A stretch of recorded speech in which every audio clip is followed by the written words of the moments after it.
ছবি তুলবো না, তুমি কি খাও? আরে ছবি তুলবো না কি খাও? ছবি তুলবো না, ভিডিও খানিক নিয়ে নি কা? ছবি নিয়ে তো বিষয় ব্যাপার।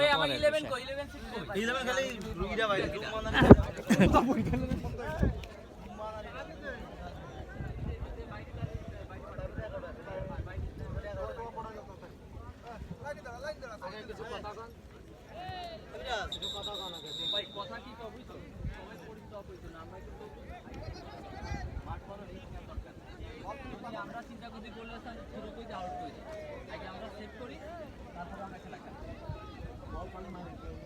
এদিকে নিয়ে তোমার যে খেলবা এটা কিন্তু কোয়ালিটি প্লেয়ার না খালি খালি বললাম না তুমি ডজ বেজার পরে পাইতে গেলো আর পরে কোপ হয়ে গেল বল পাইছো লং মানে ছেড়ে দাও তোমাদের তো তুমি ছেড়ে দাও পরে প্লেয়ার কি করলো সেটা তার এ বল আমাকে নেন ব্যারিস্টার কসমেটিক্স নম্বর